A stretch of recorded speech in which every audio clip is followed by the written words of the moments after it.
So we live in a world where every day we are subject to the four fundamental forces of nature.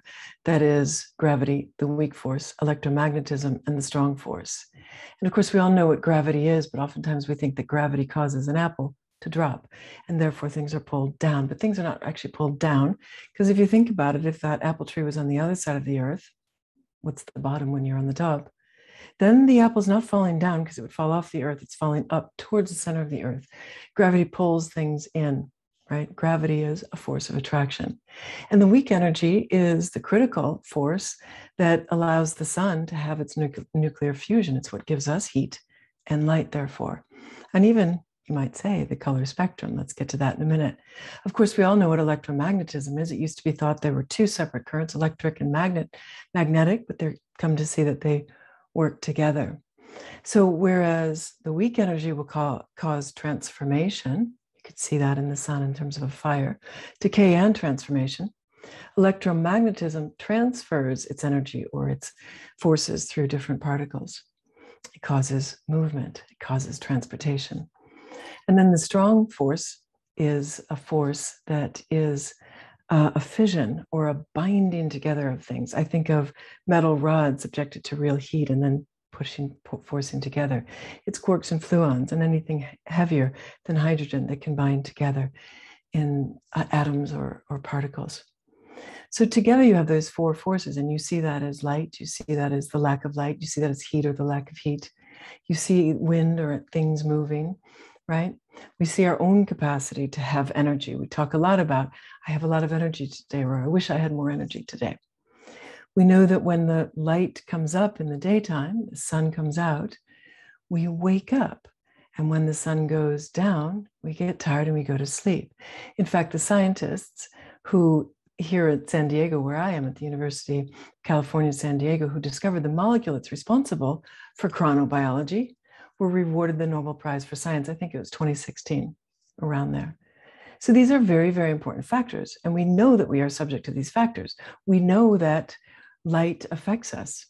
We know about the psychological condition called SAD, seasonal affective disorder, when people aren't getting enough sunlight. We know that people oftentimes need to take vitamin D to keep their health strong, because they're not getting enough sunlight. Their body is not absorbing or metabolizing that sunlight. We know that the sun affects us. It affects us through our eyes, through our skin.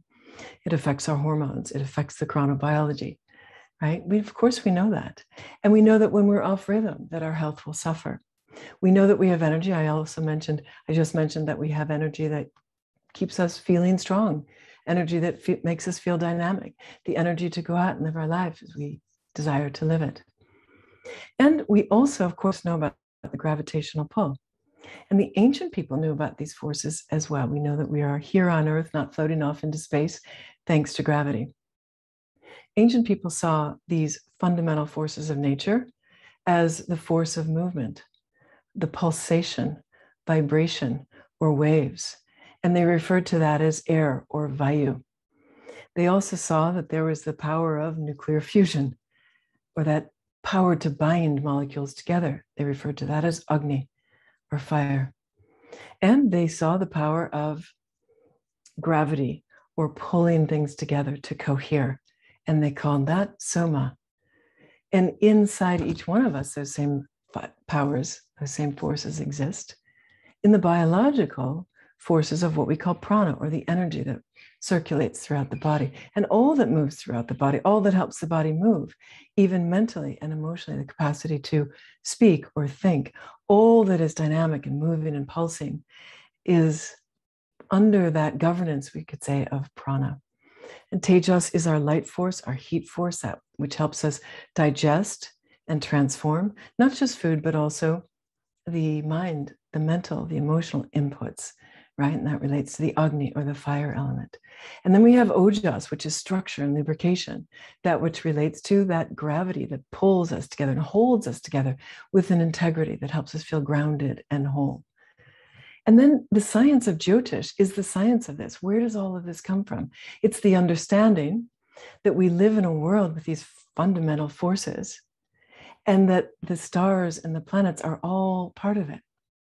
And this is an understanding of Ayurveda, which is a Vedic science that speaks to the science of wellness, or the science of living a strong life. It's also a science of healing and recovering from imbalance and disease.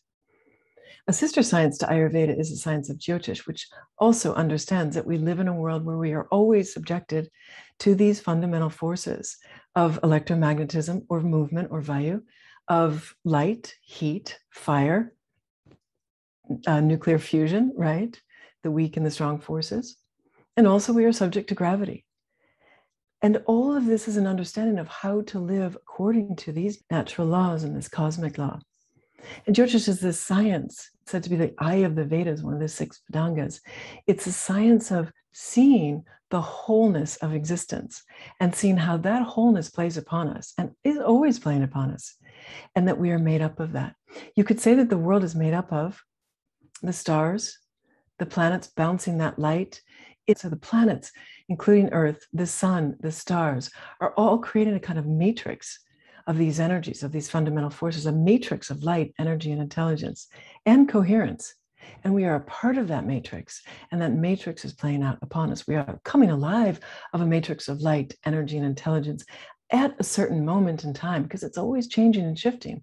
And we are the coming alive of that matrix of light, of energy, of intelligence, of coherence. Each of us playing out those forces within a field, again, that is always dynamic and that it is always changing and always playing upon us.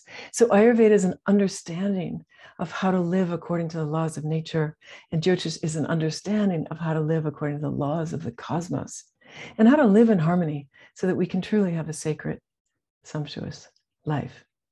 To all of the great teachers who brought us these great, immense, important teachings, to all of the great treasure keepers who helped preserve these great teachings throughout time, to all the people of the Himalayas of India, to all of our teachers, thank you, thank you, thank you. And to you, please remember, you are a star born of stardust. You were born of this beautiful matrix of light. You are every bit as mighty, as majestic, as beautiful, and as bountiful. And may you know that. May you never forget. Always remember. Thank you.